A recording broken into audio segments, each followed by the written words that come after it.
1947 के विभाजन के पश्चात संस्था, जिसे ओम मंडली के नाम से जाना जाता था, कराची से भारतवर्ष के राजस्थान में स्थित आबू पर्वत पर स्थानांतरित हुई। उसी दौरान एंटी ओम मंडली तथा ओम मंडली से जुड़े काफी सिंधी परिवार पुणे में आकर बसे थे, जिसके अंदर जैसे मनमोहिनी दीदी का परिवार, ब्रिज शांता दादी का सारा परिवार था, रतन मोहिनी दादी का परिवार था, भोली भंडारी का परिवार था, कमल सुंदरी दादी का भी था। तो ऐसे कला दादी थी, पार्वती माता जो मम्मा की बड़ी बहन थी वो भी पूना में ही थी।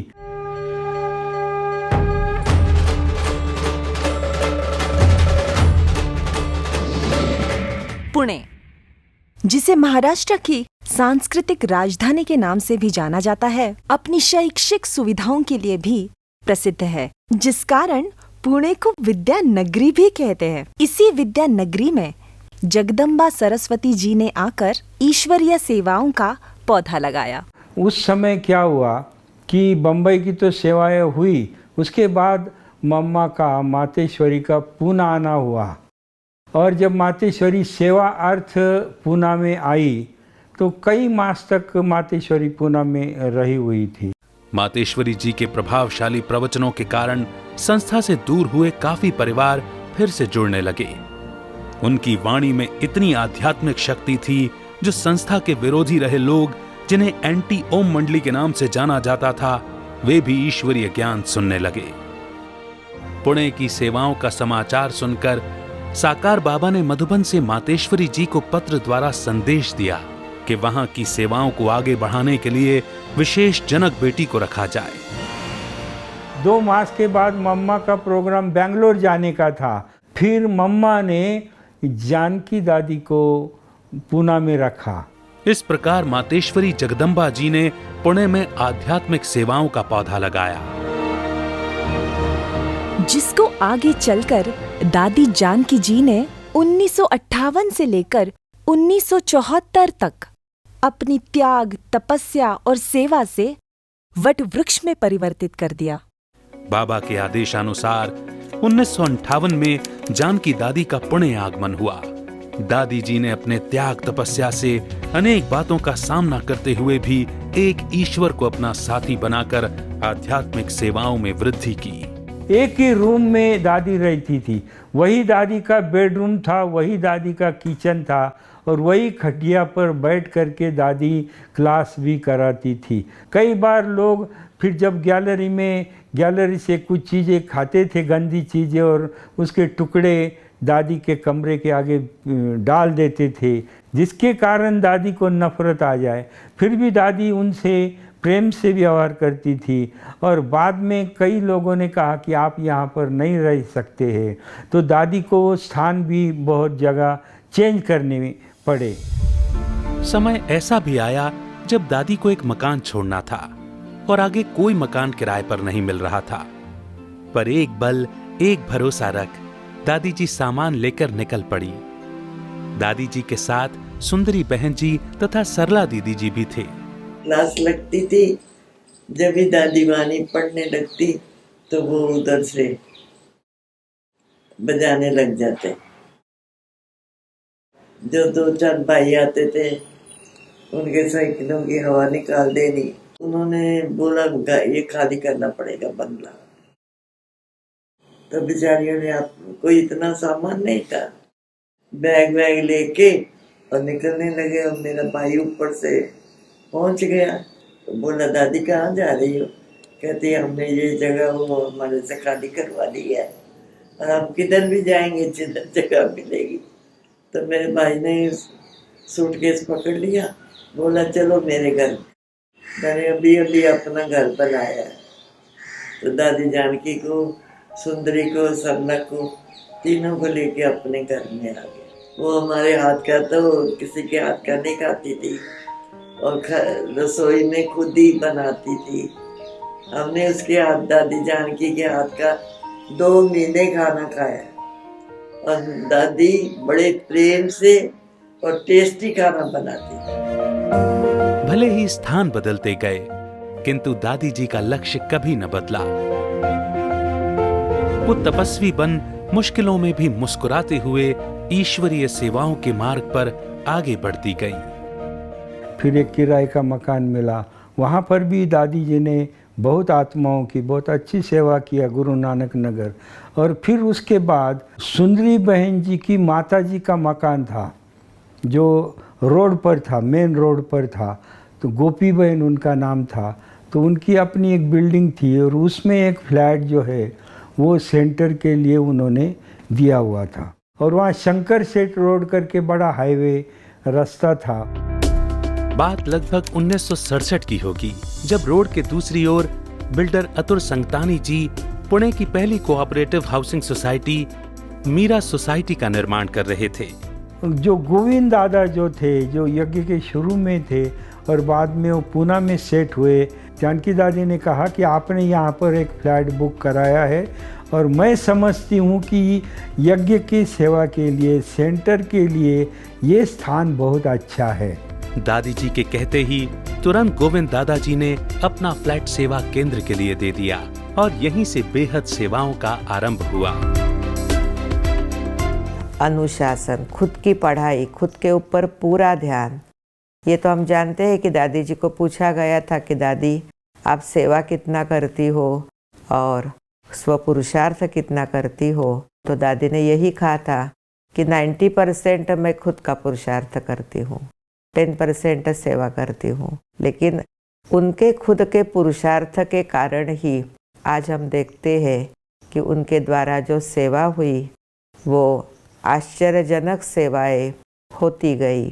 दादी जी के जीवन में ईश्वरीय पढ़ाई, जिसको हम ज्ञान मुरली कहते हैं, उसका विशेष महत्व था। दादी जी का विचार सागर मंथन सुनकर अन्य लोगों में भी ज्ञान के प्रति रुचि निर्माण होती थी। जैसा बाबा के मुरली का आकर्षण था, वैसे दादी के विचार सागर मंथन का आकर्षण था। तो दादी का इतनी लिंक बाबा के साथ थी कि जो उस समय वाणी मधुबन में चली हुई है वो दादी हमें विचार सागर मंथन के द्वारा सार रूप में सुनाती थी करके। और ये भी हमने जो अपने नोट्स जो लेते थे वो नोट्स से देखा कि वो नोट्स में वही होता था जो बाबा का उस दिन वहाँ सुनाए हुए महावाक्य थे करके। अमृत बेला को ऐसा दादी जी ज्ञान का मंथन करती थी कि वो सुनने के लिए हम कॉलेज के हॉस्टल से भाग भाग करके सेंटर पर आते थे। जैसा गरम गरम हलवा जो होता है ना, तो ज्ञान का गरम गरम हलवा, ऐसे सुंदर सुंदर पॉइंट दादी सुनाती थी कि हम लोग सुन करके बड़े तगड़े हो जाते थे, बड़े फ्रेश और बड़ा मज़ा आता था। जहाँ तक मैंने पुणे मीरा सोसाइटी के अंदर दादी जी को बारंबार भी देखा, दादी जी के संग भी रहे, तो अजब का नशा और गजब का निश्चय भगवान की पढ़ाई में क्या होता है वो मैंने प्रैक्टिकली इन आँखों से देखा। ऐसे ही दादी जी मीरा में आए थे।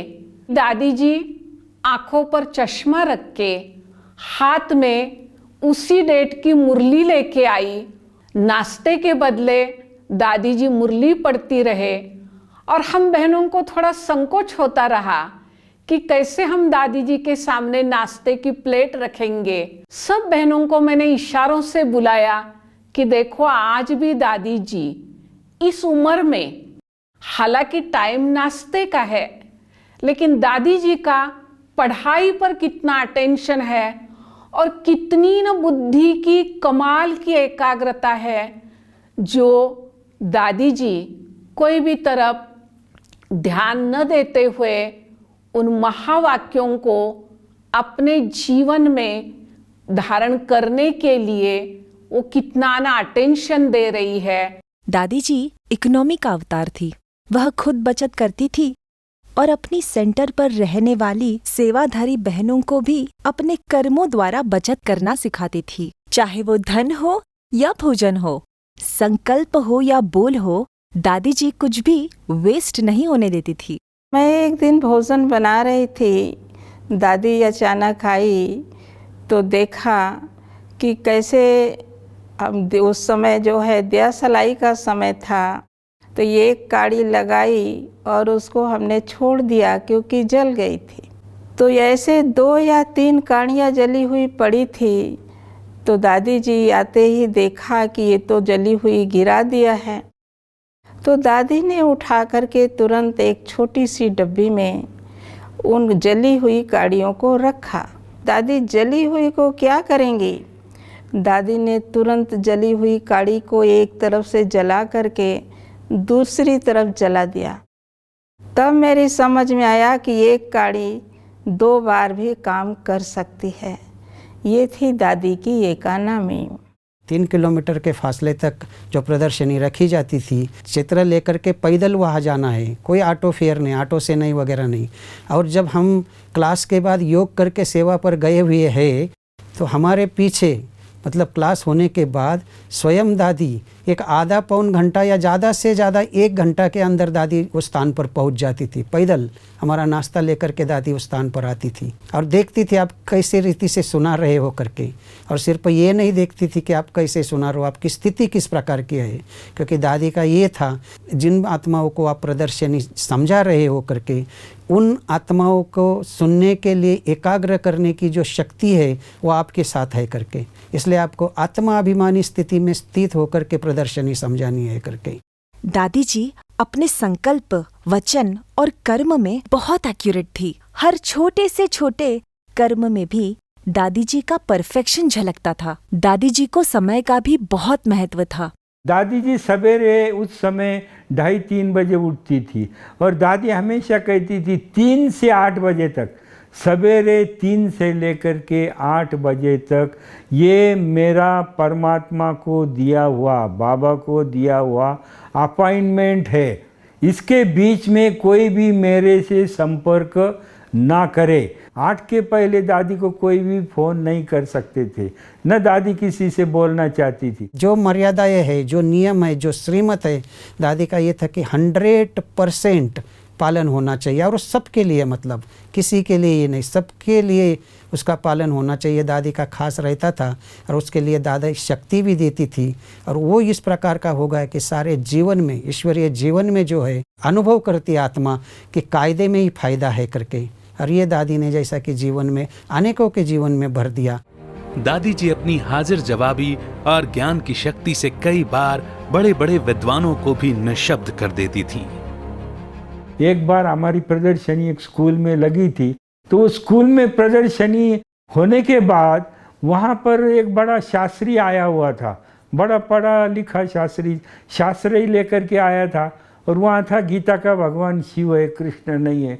तो बड़ा बहस करने लगा और वो फिर बोला गीता के ऊपर बोलने का आपको क्या अधिकार है, आप एक गीता का श्लोक भी नहीं बोल सकते। बोले यदा यदा ही वो भी आप गलत बोल रहे हो। बोले 18 अध्याय की पूरी गीता उसने बैठ करके सुनाई, सब लोग सुन रहे, फिर दादी भी सुन रही थी। तो फिर दादी ने उसको उसकी हिस्ट्री पूछा कि आपका आयु कितना है। बोला 52 ईयर। तो आप कब से पढ़ रहे? तो बोले मैं 8 साल से लेकर के ये गीता का अभ्यास कर रहा हूँ। तो बोले आपने तो बहुत समय अभ्यास किया। फिर बोले कि आपकी शादी कब हुई? तो बोले 25 वर्ष में मेरी शादी हुई। फिर आपका भी बच्चे? तो बोले 2 बच्चियाँ हैं, 1 बच्चा है मुझे, 3 बच्चे हैं। तो फिर दादी ने कहा अगर 8वें साल में आपने गीता कंठस्थ किया, पढ़ा, काम महाशत्रु है गीता में लिखा है, और फिर आपने बच्चे कैसे पैदा किए? तो वो तो बेचारा उसको ऐसा धक्का पहुंचा कि उसका मुंह ही बंद हो गया। उसके बाद जो घंटा भर दादी ने ज्ञान सुनाया तो कंधा भी ऊपर नहीं किया उसने। तो ऐसा जवाब देने में दादी जी बड़ी माहिर थी। दादी जी के संकल्पों में असीम शक्ति थी। उन्होंने अपनी तपस्या और योग बल से कई शारीरिक बीमारियों पर भी विजय प्राप्त की। जब मनमोहिनी दीदी थी, प्रकाशवाणी दादी थी, तो वो जब थे तो अव्यक्त बाबा ने कहा कि बच्ची विदेश सेवा पर जनक बेटी जाएंगी। तो बाबा ने जब जनक बेटी का नाम लिया विदेश सेवा के लिए, तो दीदी ने झट बाबा को कहा कि बाबा वो तो 1 साल से बीमार है, उठ भी नहीं सकती है, वो कैसी विदेश सेवा? तो बाबा ने कहा वो जैसी है वैसी उसको भेज दो।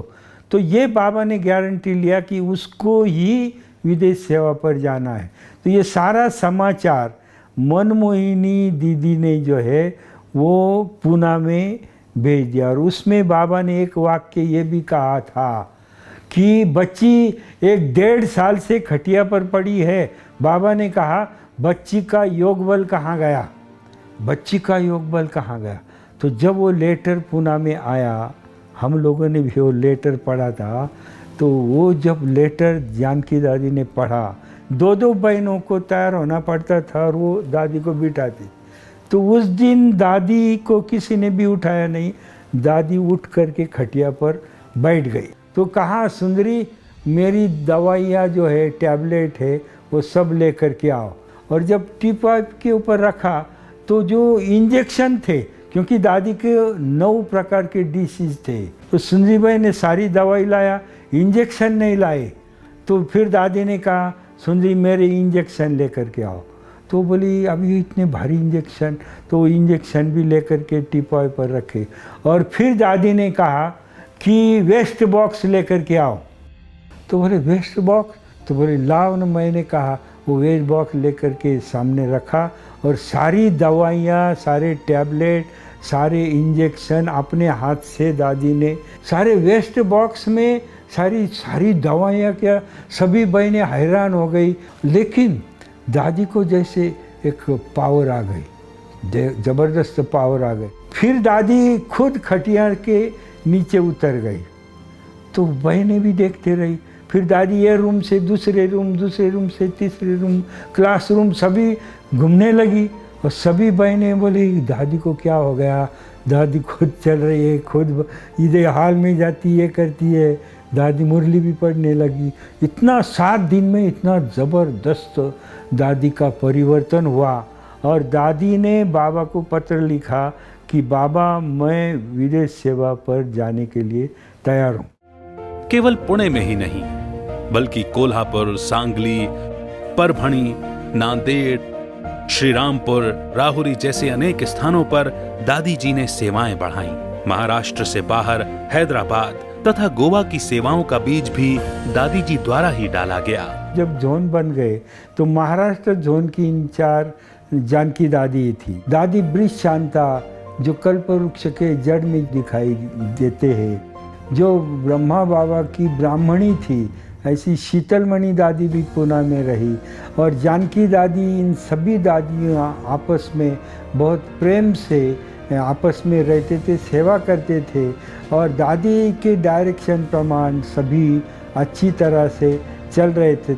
दादी जी ने आध्यात्मिक शिक्षिका बनकर पुणे में कई बहनों को हर तरह से परिपूर्ण कर आप समान बनाया, जो आगे चल संस्था की बड़ी जिम्मेदारियां संभालने के निमित्त बनी, जिसमें विशेष संतोष दीदी जी, सरला दीदी जी, प्रेम दीदी जी, सुंदरी बहन जी, कुलदीप दीदी जी भी शामिल हैं।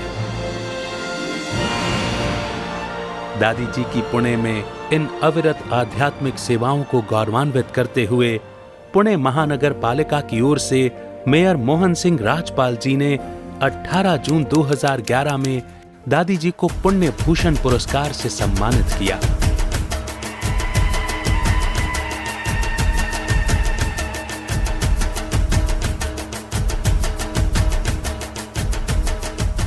जब भी दादी आती थी हमको हॉल लेने पड़ते थे, तो ये दादी देखती थी इनकी कितनी भागा दौड़ी होती है। तो फिर दादी ने कहा कि मेरा एक संकल्प है, आप सब मिल कर के एक जगदम्बा भवन बनाओ। दादी जी को ही प्रेरणा ही दादी जी ने कहा कि पुणे वालों ने बहुत पालना ली है मम्मा से, तो इसके कारण पुणे में ही उसके यादगार के रूप में बने। हमने कहा ठीक है दादी, और मेरे मुख से निकल गया कि वो भवन का नाम जो है जगदम्बा भवन होना चाहिए। उनके शक्तिशाली संकल्पों की ही कमाल थी, जो जगदम्बा भवन के लिए बहुत ही सुंदर जगह भी मिल गई। 28 जून 2015 को स्वयं जानकी दादी जी ने आकर अपने हस्तों से जगदम्बा भवन का शिलान्यास किया। दादी जी के द्वारा ही प्रेरित हुई व्यक्ति, जिसको हम कहते आदरणीय बालन भाई, जो बड़े कॉन्ट्रैक्टर, जो पुणे की बहुत बड़ी हस्ती, बोला दादी सारी जिम्मेवारी मेरे को दे दो, क्योंकि मेरे पास कॉन्ट्रैक्टर है, मेरे पास आर्किटेक्चर है, मेरे पास सारी टीम है, आप निश्चिंत हो जाओ।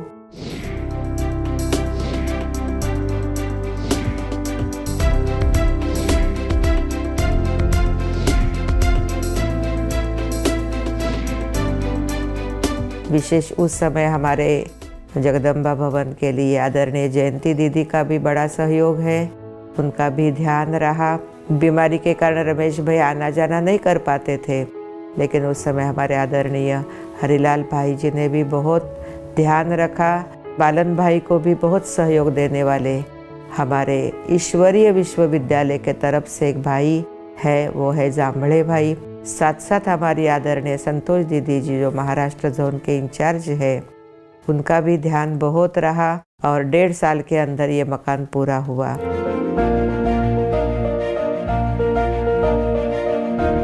और क्या कमाल कहे दादी जी के संकल्प की। दादी माना सेवा, दादी माना याद, दादी माना गुणों की मूर्ति, दादी माना प्रेरणा, दादी माना उमंग उत्साह, दादी माना शक्ति। उसका बल भी मिल रहा है तो फल भी मिल रहा है। तो जैसे हमारा ये उद्घाटन का प्रोग्राम पूरा हुआ, जो आदरणीय दादी जी के कमल हस्तों से हुआ, 15,000 की संख्या उपस्थित थी। बहुत सुंदर वो भी सीन रही। मम्मा तो मम्मा है, लेकिन हमारी आदरणीय परम श्रद्धेय दादी जी मास्टर मम्मा है। ओम शांति।